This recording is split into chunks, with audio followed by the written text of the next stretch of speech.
A little heads up, in this episode we talk a lot about pregnancy loss. While we totally understand if this is a sensitive issue for you and you don't want to listen, we hope that some of the information we present can help give a bit of a reassuring context to what you're going through. If I were to get pregnant again, I would probably wait. Probably. And the reason I would is that if that pregnancy were to be lost and I would have to then have that conversation with everyone I'd told, at the very heart of that conversation would be shame that I had fucked up. Which is mental, because that's not the case. So fucked up. But I know that that's what would be in my head because of the language and because of the attitudes.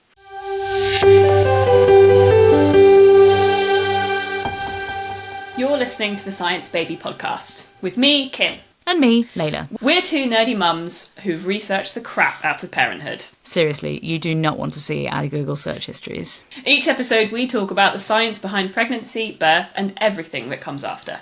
Because babies don't come with a manual, but with one born every minute, we reckon we can figure it out. Let's start as you mean to go on, shall we? Hello, friend. Hello! We're here.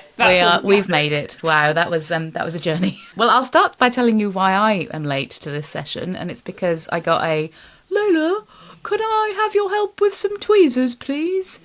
Because Douglas, my delightful husband, got a splinter of glass in his foot. Oh, no! Which was very sad, and obviously then I spent the next 15 minutes when I should have been preparing, pouring over his gnarly foot, which was disgusting. But it was sort of my fault, sort of his fault. He was supposed... Last week, he was supposed to get up and take Felix in the morning because I'm non-functional in the mornings, but he had maybe one beer too many the night before, and so I was being the martyr that I am and seeing to the child in the morning very badly, and Felix requested a very particular cup from a cupboard which also housed the medicines, including the large bottle of calamine lotion. I should say that this is a wall cupboard, and so out came the calamine lotion, unbidden, and smashed into a million pieces. And have you had the chance to experience calamine lotion yet? It's chalky and white, and it goes everywhere, along with splinters of brown glass, which we're still finding a week on. Oh, so, no. Whilst I obviously am happy to do my service as the member of the household with functioning eyes to remove the splinter, I was also a bit like, well, if you'd have got up in the first place, never would have happened. This is on you, Doug. Yeah. It was so small as well, though. You had tiny little splinters. I'm amazed that Mr. Barefoot Naked Toddler hadn't encountered it yet, but I think Doug's a bit of a magnet for it. Oh. So that's what's been happening in our household. How about you? Yeah, we're good. We're on track with naps this morning. Everything's going fine. Although, if you can hear anything in the background, it's because my husband is currently dealing with what sounds like the worst nappy in the entire world. I did hear it from, at least 200 miles away. Yeah, I'm not sure. I think it's gone quiet now, but I think there is uncontained poo.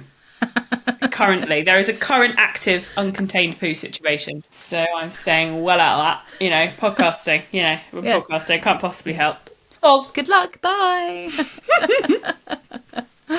Oh, amazing. Oh, it's nice to see your face. Lovely to see your face too. It's been a week. With the weather getting cooler as well, he's not been sleeping as well, so he keeps coming in at about 3 a.m, which is lovely, but I can't sleep when he's in the bed because he's large and has toes that do this constantly, stabbing me in the thigh and the stomach. And so I tried to get him back in his own bed, but, that's a whole hour in the middle of the day, and then he still gets up at 6:30. I feel your pain. We've moved to the 2.5 Tog baby sleep sack this week. Oh, lovely. Sign of an oncoming winter. Very nice. Indeed. I was highly confused for a day because I was like, why is Stella suddenly waking up every hour? I don't understand. And then I realised it had got down to 5 by 4 a.m. and so I think, bless her, she was cold and I still had her in a summer sack. So she was like, Mother, this won't do. I should say it's not 5 inside her room, is it? No, God, no. I was how is she sleeping? Is she a little Norwegian child sleeping outside? Sorry, so you're saying she's not supposed to be in a kennel in the garden? Is this... Sorry, apologies, what? Yeah. No, it makes those midnight feeds quite inconvenient. Yes, yeah, I really don't know why they ask us to do that. It's really very odd.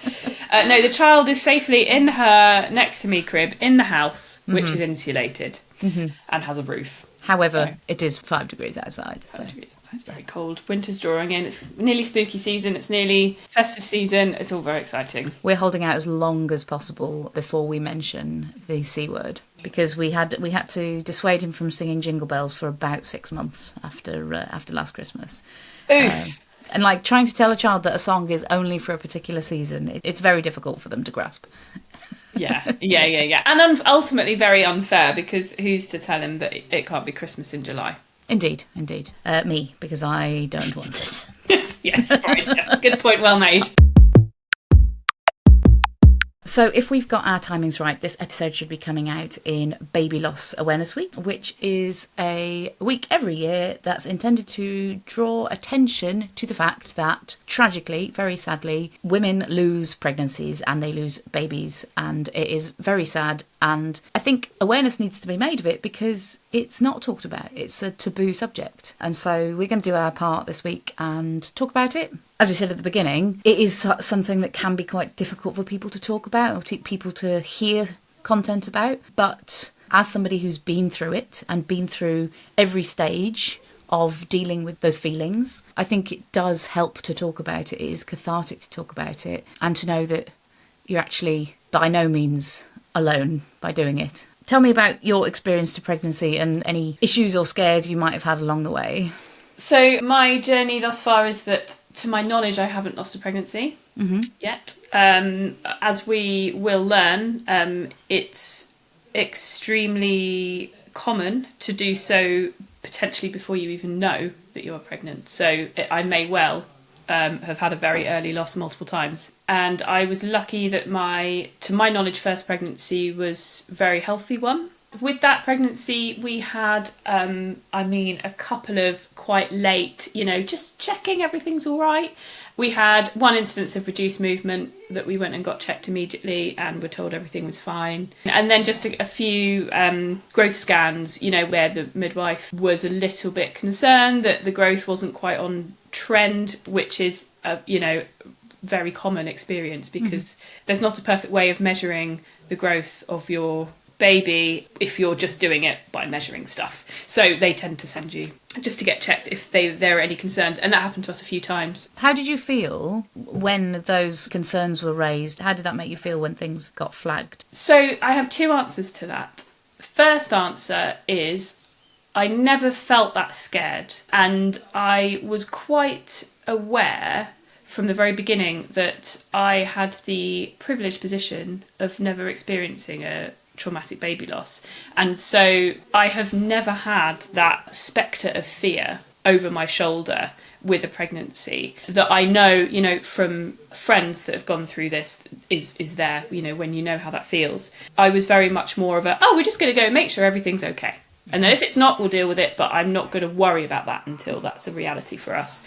And then second of all is surprise, because I enjoyed my pregnancy because it was a healthy one. I'm, very fortunate enough to say. So the anxiety was as a result of that being an unusual experience for us. I was like, oh God, we're not having a really nice appointment where we're told that everything's wonderful and that we're hitting all the milestones. There's we're just going to question this. So I think maybe I did have a little bit of anxiety because I had the privilege that there were no marks on the record, as it were. This is a horrible way to put it, isn't it? But then also, I didn't have that kind of deep-seated fear that something's definitely going to happen because I haven't yet experienced that. I think it's really important to say that was your experience and to say that is many people's experiences. A vast majority of pregnancies are healthy pregnancies, and lots of women go through what is essentially quite a straightforward process through trying to conceiving, carrying that baby and giving birth to a healthy baby. But there is still a significant fraction of women who have experienced any range of alternative experiences. And sadly, I count myself amongst them, but I am also aware that my experiences by no means the most traumatic. So we started trying for a baby as soon as we got married in 2015. I had my contraception out, I had an implant, and to start with, nothing happened, and I didn't really think anything of it. And then time goes on, and we'd got to it'd been about 3 years and nothing had happened, and we started to see some consultants about it. And then, amazingly, I got pregnant naturally. So I was really excited about that, and we're like, stand down, consultants, everything works, everything functions, we got it right this time. We told our close family, and then after 5-6 weeks, I lost it. And it was unexpected, because I hadn't really thought about the act of conception beyond trying to make it happen. And the actual process of losing it was quite unpleasant because I was busy doing other things, and I was around a lot of people who didn't know, and I was struggling physically, and I don't think it hit me mentally at that point. So it was more the physical struggle, and it was it was difficult. And then I thought I was okay about it, but then it mentally sort of caught up with me in the weeks and months afterwards. So that was in 2019, and I wasn't ready to start trying again for a little while. And then once we went back to our consultants and were like, oh, okay, can we start again? Immediately COVID hit, and it took another 3 years to actually get any progress. So in that intervening period, after experiencing a loss, it changed the way I looked at trying to conceive, like in a way that I couldn't have expected. I did feel a little bit like I'd lost my mind, just because, we would try during a given month, and then it would approach the end of the month. It would approach the time when a pregnancy test might give you a positive result. And I would start sneaking, like I'd wake up in the middle of the night, I'm like, oh, I need a wee. I'd sneak downstairs and do a pregnancy test, and it was still like a week off my period. I was like, yeah, but if there's a chance I might see something. And I wanted so badly to conceive, and that's not so much associated with the loss, but trying to know if I needed to start worrying about it, almost. And then when we did get pregnant through IVF, again, that journey was an incredibly stressful one, but not outwardly stressful, just there was like this low hum of anxiety at all times, of like every single time I went to the toilet, I would wipe and I would check for blood. Every single time for solid 3 months and more. And actually, our pregnancy was incredibly straightforward and healthy, but my head, not in a good place.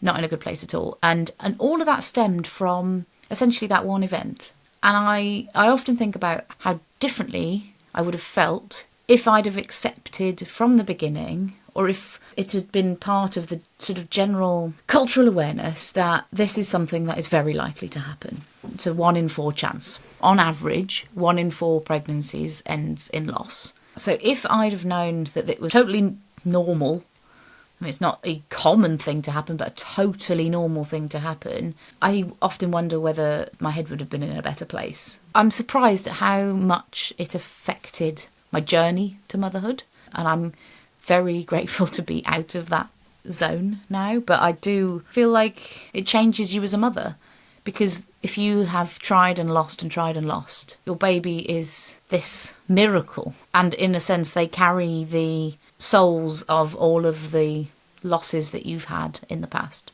And that's not to say that, a child born of an uncomplicated journey is no less precious, but I do find myself clinging harder to Felix than many mums I know.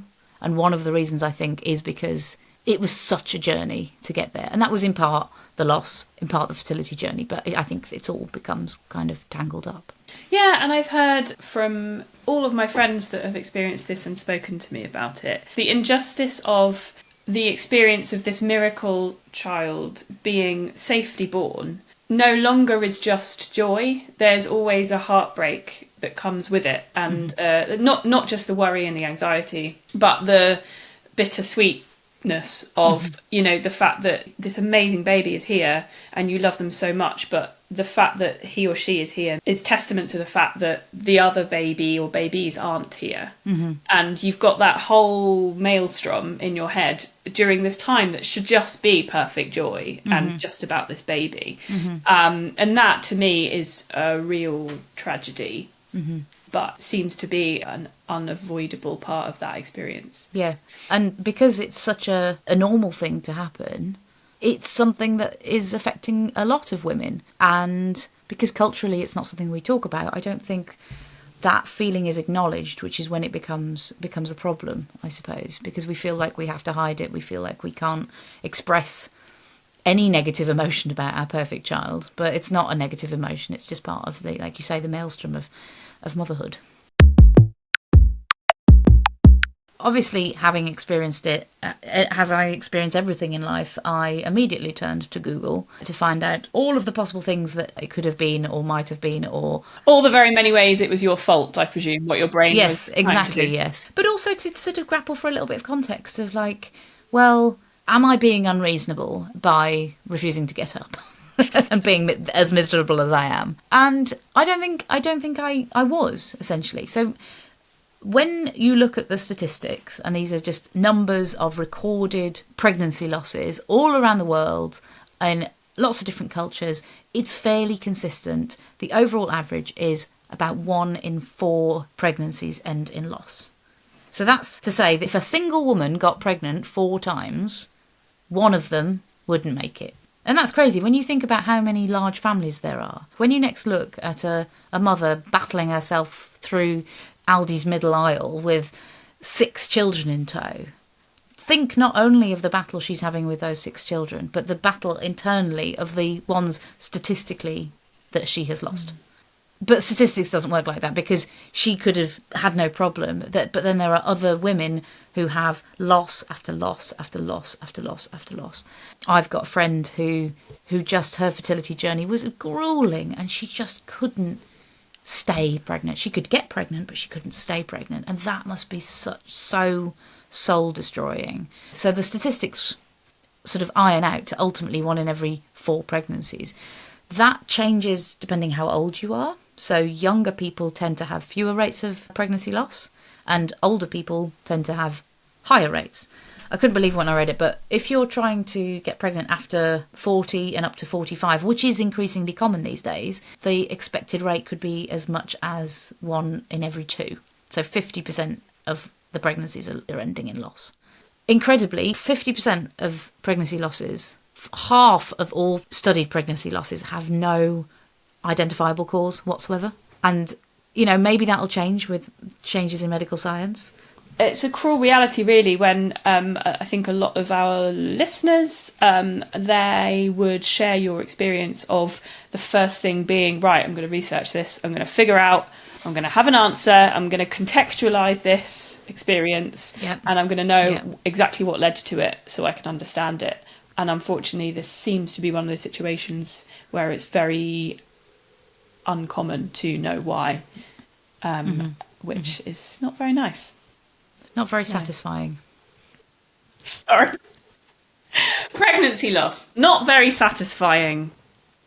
1 star. Would not recommend. Oh, you gotta laugh. You gotta laugh.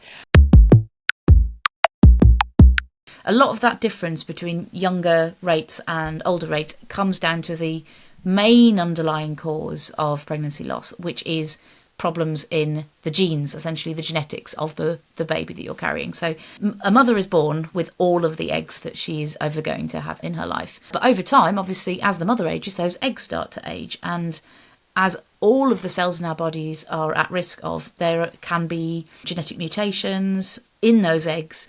And so that when they're served up as the monthly offering to any incoming sperm, we don't know what damage there might have happened to those eggs. And that happens naturally. You can't know how much or how little your eggs have gradually aged. As a result, as you're getting to that older pool of eggs into your 40s, the risk of serving up an egg with something tweaked so that it wouldn't be compatible with life is higher, essentially. And that is the big cause. I read a paper ages ago, I think when I was still pregnant, about the egg having some amazing protective mechanisms that mean that its rate of accumulated DNA damage is much lower than another cell in your body.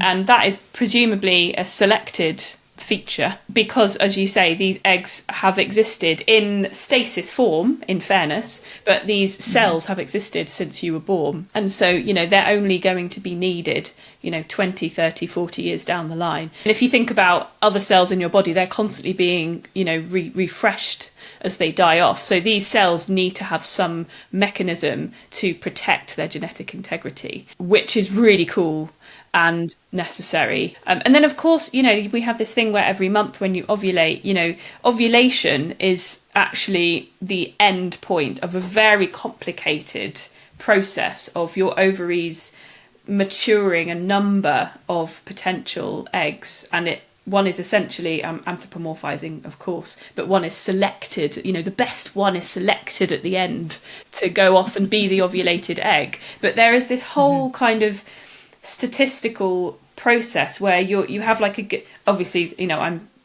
paraphrasing the numbers, you have like a gazillion eggs, right? And then, you know, only every month a few of those are matured or brought close to maturity. Only one is selected normally. And so all those other eggs then just poof, they go, they're discarded. Just gone. And so it's incredible. Like, we have this amazing distillation process where only the very best of the very best is selected every month. But of course, genetics are such that you are then going to get genetic mistakes as well, even after all of that incredibly selected process. So as far as people have been able to identify those genetic abnormalities, it doesn't always come directly from the egg. It can sometimes happen during fertilization. You can get a mismatch of how the chromosomes line up. There could be something wrong with the sperm. A whole range of different mistakes or errors that can happen through that process. And so it's little wonder, like you say, there is so much involved in that sort of cellular machinery. There's little wonder that sometimes you get a little malformed one come out. And if that happens to be the one that becomes the conceived embryo, then it is better that doesn't make it to term. But sometimes it will get a certain way along and then fail. And it might be when a certain kind of tissue needs to start to develop, but then the machine runs up against a genetic error, and it's like, you know, in a 3D printer. This is the most insensitive thing, but like in a 3D printer, and it sort of suddenly goes and you get string everywhere and everything's gone crazy. Essentially, that's what's happening. It's trying to build the instructions, but it's stumbled along the way. It's really interesting because obviously there is this massive drop-off in risk of pregnancy loss after 12 weeks because, and you know, that makes total sense because the longer you're pregnant, the less likely it is that there's some horrific catastrophe waiting in the wings. And I read that there's evidence as well that there is another kind of significant milestone, you know, very early on. It may have been, you know, the milestone you were coming up to when you suffered your sad loss, which is around 6 to 8 weeks, which is around the time when a heartbeat seems to emerge, and there is a drop-off in terms of percent of loss, where your risk of loss goes down after that stage once you have a heartbeat that is detectable. And again, that makes sense as well, because by the time you have a heartbeat that's emerged, that fetus has formed to a certain stage where a lot of things have to be in the right place and they have to be formed in the right way. And so it makes sense that once you get to that point, you've probably come through that period. Danger zone, if you exactly, like. That period where any errors in the fundamental instructions of how things are put together would have already become apparent by now. Exactly.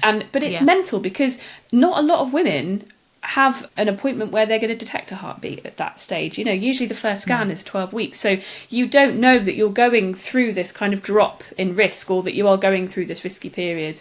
And so it's crazy, actually. This is where the mental game comes in, because you are thinking, God, is everything okay in there? I have no idea what's going on. I can't influence anything about it.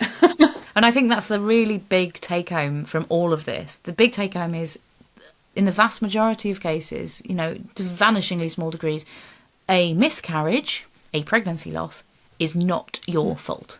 There is nothing you could have done to do it or to stop it, to make it happen or to stop it. It is something.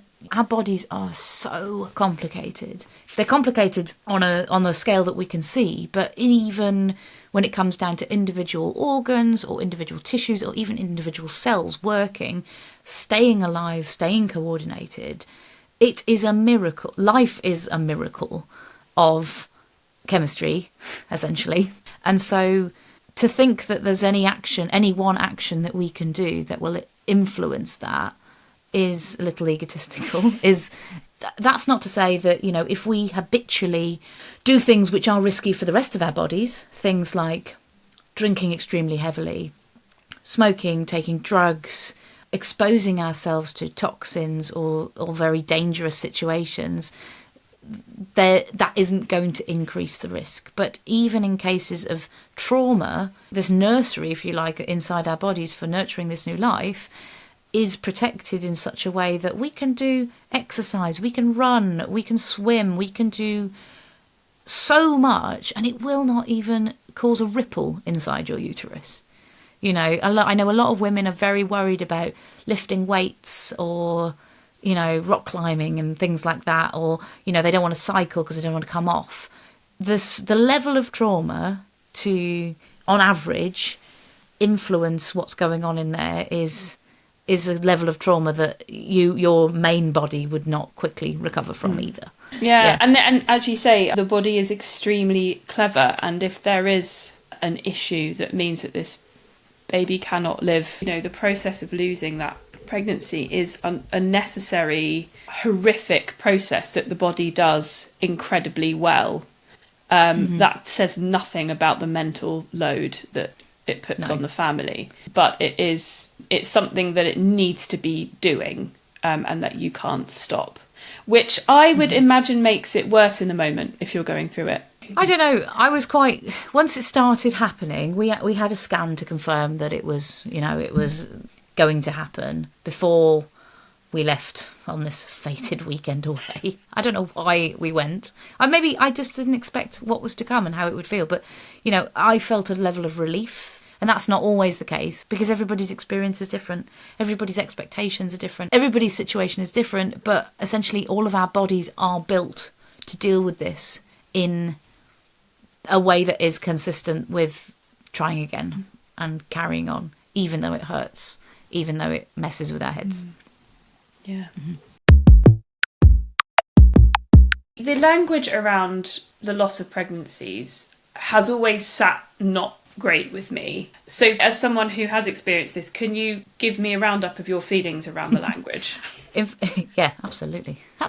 When I first experienced the loss, one of the first things I did as my catharsis was rail against the language. I was like, this is so unfair on my body. I know, I'm going to attack the whole of society. It's the only obvious reaction. We call it miscarriage, and literally it means failing to carry your baby. But that word carries with it an implication of blame. If we're looking at it from a clinical point of view, the uterus has failed to carry a baby to term. It has failed to grow a baby. But the uterus is not an organ in a jar. A uterus is a part of a woman, and hormonally and physiologically it is a part of her. And so by saying that the uterus has failed, you're implying that the woman has failed. And I think just saying the word miscarriage is saying you, woman, have made a mistake, a misstep, a misdemeanor. All of these words are tied up with, well, you've made a mistake. You've done something wrong.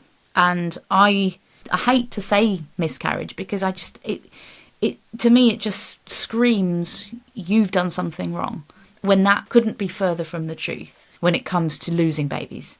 And so the term I prefer to use and will always use when talking about this is pregnancy loss, because the pregnancy has been lost. And there seems to be a movement towards that much kinder terminology in my experience. I don't know if you would agree. I think so, yeah. I think women are getting more of a voice than ever in their own lives, which is long overdue, but there is that leaning now towards more neutral language, or language that reflects what it really is, which is a loss.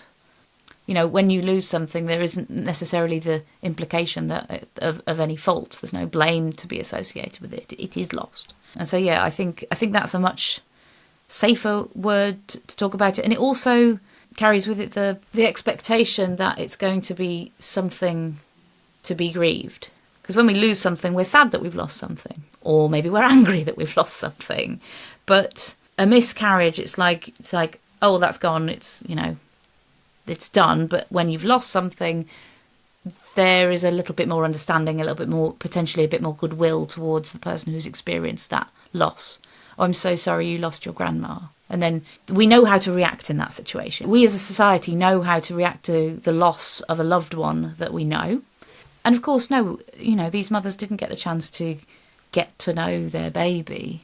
But ultimately, what is more intimate than feeding yourself into that new life form? And to lose that is worth grief. It is worthy of grief. I like that logic that you and your very tiny unborn baby are inextricably linked from the very first moment of conception. Mm-hmm.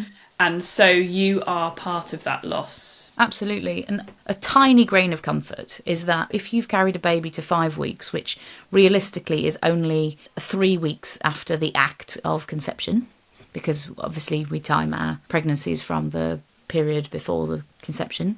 So if you've missed your period by 1 week and then you lose a baby, that fetus has begun to exchange its DNA with the mother. So this is something called fetal microchimerism.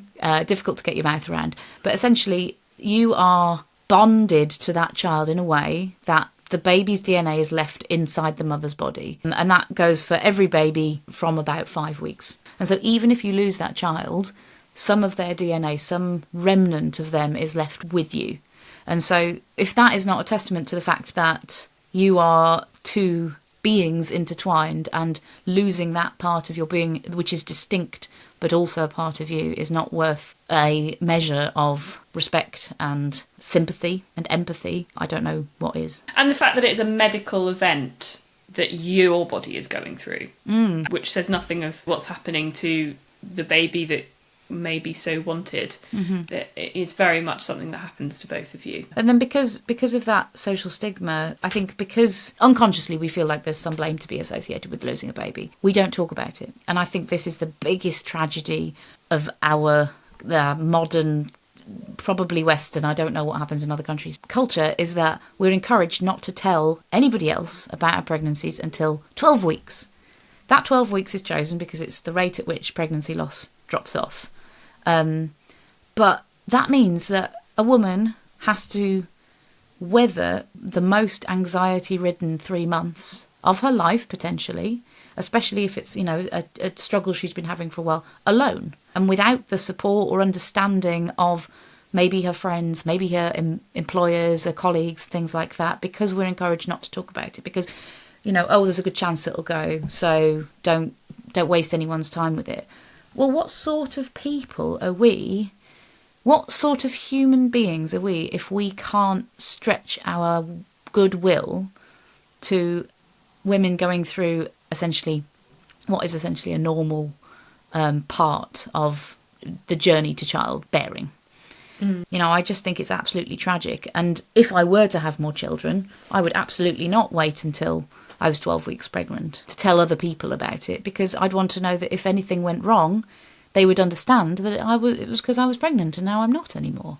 Maybe I'm naive, but I don't see what's wrong with that. I don't think you're naive at all. I think you're more enlightened. If I were to be completely honest, I would know in my heart of hearts that if I were to get pregnant again, I would probably wait. Probably. And the reason I would is that if that pregnancy were to be lost and I would have to then have that conversation with everyone I'd told, at the very heart of that conversation would be shame that I had fucked up. Which is mental, because that's not the case. Up. So fucked up. But I know that's what would be in my head because of the language and because of the attitudes. Because of the cultural stigma, and it's mad. It's so mad. Yeah. Oh God. There's no shame in what is essentially quite a natural part of being a human. Yeah, and indeed, even though it is not the majority, it's a very normal process that unfortunately has to happen sometimes. Is the process of a pregnancy being lost. In fact, on that note, I have a question for you. You're going to help me become a better human today, Leila. Oh gosh, no pressure.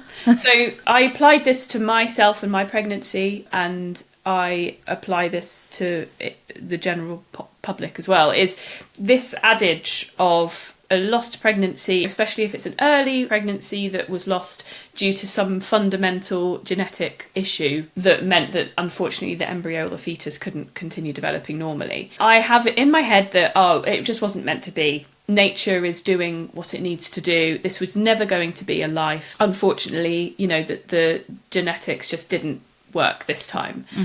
It wasn't meant to be. I know that that's something that is touted around a lot, and I applied this to my own anxieties around my pregnancy. I was like, if this pregnancy is lost, I can be pragmatic and I won't be sad because I'll know that it's just my body doing what it needs to do. I would love to know whether that is at all helpful, or if it's actually really sad and really damaging. Or is it both? I think it is both. I think these things are never straightforward. There's a division between what is true and what needs to be heard at that time. You are 100% right. It was not meant to be. And the consequences of carrying potentially a genetically incompatible with life child to term and watching them decline in front of your eyes would have been worse than losing it earlier on. That is all true. Two things can be true at once, though, because it is also incredibly sad. And as we've said, you bond with that child to a greater or lesser extent. And so, no, perhaps it wasn't meant to be, but you still loved them. You were still a part of them. And I wouldn't have wanted to have heard it, I think, in those weeks and months. Because it invalidates, I think, your feeling of loss, doesn't it? Because, as you say, that unfortunately that life would never have been allowed to live a full life because of the nature of its genetic makeup. But it doesn't mean that it wasn't something that was trying to become a life and was a part of you for however long it was a part of you for. That's very helpful. Talking about it just then, I was thinking about it in terms of relationships. We might meet somebody and have a really intense, loving relationship with them, but for whatever reason, that relationship might end. And then, you might be sitting crying on your friend's shoulder and they say, oh, it's not meant to be. But you, as somebody who has been jilted or somebody, mutually gone your own ways, no, it wasn't meant to be, but there was a lot of love in the beginning. There was an intensity of emotion in the beginning, and obviously that's more conscious because you've got an interaction with another adult. But essentially, it's like that. How would you like to say, oh well, it was never meant to be. He was no good for you anyway. It's like, but I loved him.